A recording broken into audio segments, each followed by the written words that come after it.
we will discuss most of the question related to the CCS CCA rule। देखो, सबसे पहले हम जानते हैं कि CCS CCA रूल होते क्या है। मैक्सिमम एग्जाम में सीधा क्वेश्चन पूछा जाता है what is the full form of CCS। तो CCS की फुल फॉर्म देखते हैं पहले। इसका सीधा होता है सेंट्रल सेंट्रल सिविल सर्विस। और इसमें जो इंटरनल पार्ट है CCA, ये बहुत इंपॉर्टेंट है। इसमें बहुत बार क्वेश्चन पूछा गया है कि कौन सा करेक्ट फॉलोइंग कौन सा करेक्ट फुल फॉर्म होगा। तो सी का पहले सी का होता है क्लासिफिकेशन। हमेशा याद रखना, पहला जो आएगा वो क्लासिफिकेशन आएगा, second control and the third one is appeal.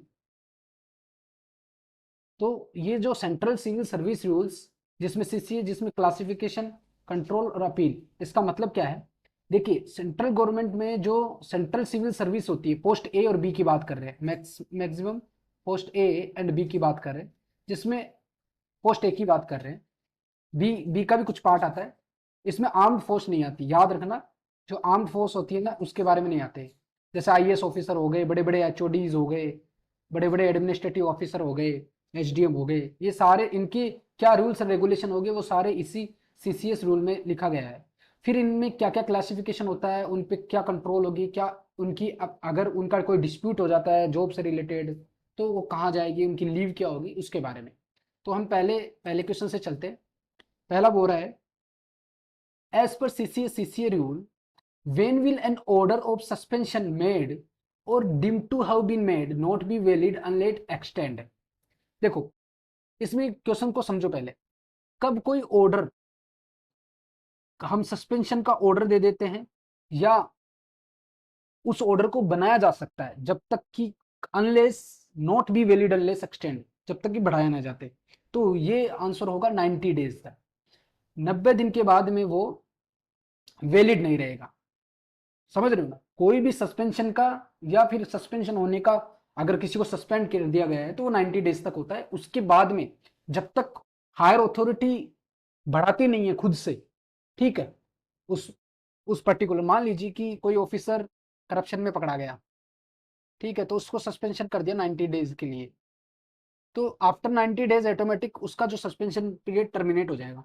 अगर वो अथॉरिटी लिखकर कोई नोटिस ना दे कि हाँ अनलेस एक्सटेंड, कि इसका 19 डेज से ज़्यादा बढ़ना चाहिए, तब तक वो नहीं बढ़ाया जा सकता, वो 19 डेज में टर्मिनेट हो जाएगा। ठीक है, means this ensure that the suspension is reviewed periodically and remain justified. Her 90 days में क्यों होता है, पीरियोडिकली होता है, कि जो भी सस्पेंशन लगाया गया है, किसी को करप्शन में पकड़ा गया है, तो अगर प्रूव नहीं हुआ तो 90 डेज में टर्मिनेट हो जाएगा। अगर हायर अथॉरिटी को और भी टाइम चाहिए तो वो दे विल टेक टाइम।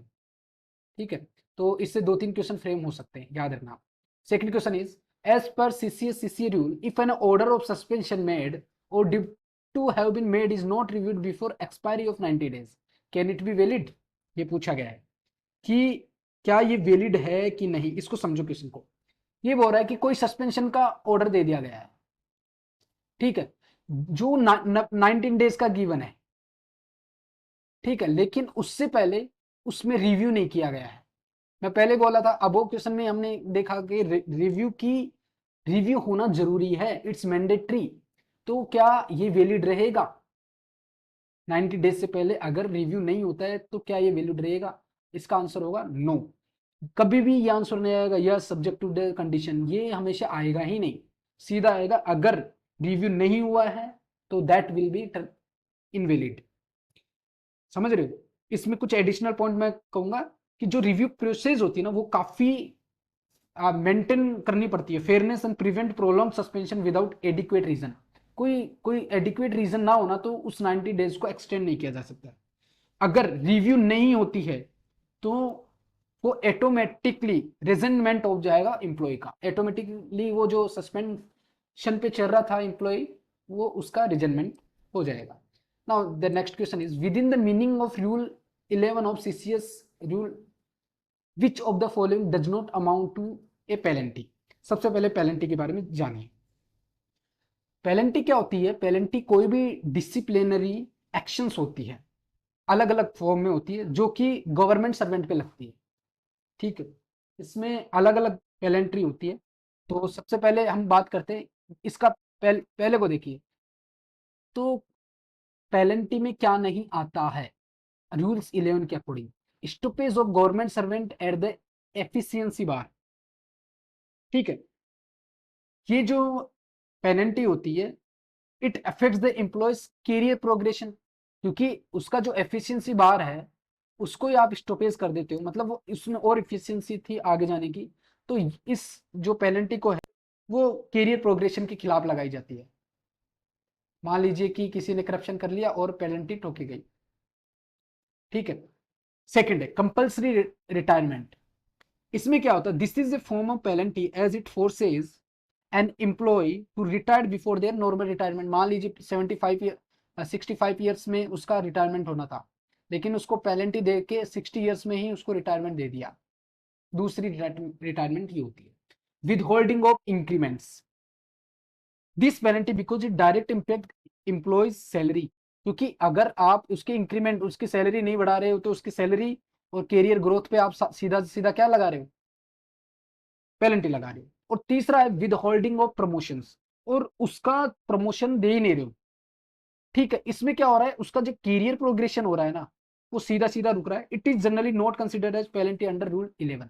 याद रखना, stoppage of government servant at efficiency bar, compulsory retirement, withhold of increments, ये तीनों है वो रूल 11 में आता है। ये जो विदहोल्डिंग ऑफ प्रमोशन है ये रूल 11 में नहीं आता है। ठीक है, देखो दो चीज होती है, पूछा जा सकता है, जो एडमिनिस्ट्रेटिव एक्शंस और पेनल्टीज में क्या फर्क होता है। The distinction between is important as penalty और फॉर्मल एक्शन। जो पेनल्टी होती है ना ये क्या होती है, हमेशा फॉर्मल। याद रखना, ये सीधा क्वेश्चन आता है बहुत एग्जाम में, जैसे जेओ की होती है, जूनियर एडमिनिस्ट्रेटिव ऑफिसर की होती है, या सुपरिटेंडेंट की होती है, सीधा आता है कि पेनल्टी एक formal action. Yes, definitely it is formal, following disciplinary procedure, whereas withholding of promotions is often seen as part of performance management. ये जो विदहोल्डिंग प्रमोशन होता है ना, इसको कौन देखता है, performance management, rather than a formal penalty. ये पेनल्टी में कंसिडर नहीं होता, किसी भी आदमी के प्रमोशन को रोक लेना पेनल्टी में कंसिडर होगा ही नहीं। Now the next question is which of the following major penalty under rule of 11 CCS rules. ऊपर हमने पढ़ा है, उसके बेसिस पे हम वन बाय वन देखते हैं। सबसे पहले withholding the increment of government servants of his failure to pass any departmental exam as per recruitment rules, कि इसमें ये बोला गया है this is generally considered minor penalty. अब इसमें देखिए दो टाइप की पेनल्टी होती है, एक होती है मेजर और ये बहुत ज्यादा इंपॉर्टेंट है, और एक होती है minor.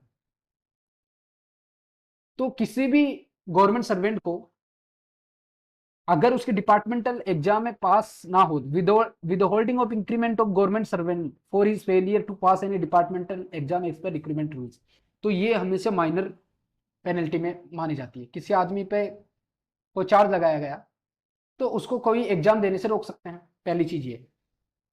With holding of promotion, जैसे हमने पहले बोला विद होल्डिंग ऑफ प्रमोशन, अब वो भी आया था, this can be consequences of administrative decision but it is not categorise. तो ये बेसिकली क्या है ना, पेनल्टी में कंसिडर नहीं होती, तो इसको हम एक माइनर पेनल्टी के रूप में देखा जा सकता है। मैंने बोला था कि एडमिनिस्ट्रेशन डिपार्टमेंट है ना, वो अपने रिफॉर्म के लिए किसी का प्रमोशन रोक सकती है।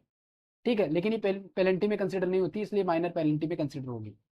Now the third one is recovering from pay of the whole और part of any recurring losses the government cause by official negligence. This action while serious is not classified as major penalty under rules 11। ये भी it is more related to financial recovery. इसमें क्या कर रहे हैं कि मान लीजिए कि 20,000 रुपए का आपने करप्शन कर लिया तो उसकी रिकवरी कर रहे हो, तो ये तो कोई बड़ी क्या नहीं है, ये तो बड़ी पेनल्टी नहीं है, मेजर पेनल्टी नहीं है।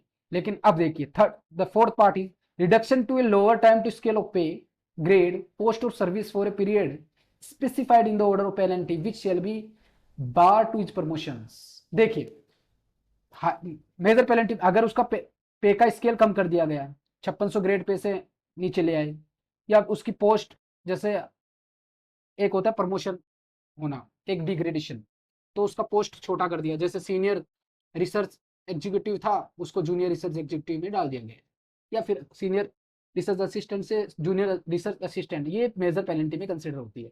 तो इसका आंसर होगा option D. Now next question we will discuss, under which of the following circumstances the leave sanctioning authority cannot mark the day as dies known। तो सबसे पहले इस डाइज नॉन के बारे में समझिए। डाइज नॉन का मतलब क्या होता है?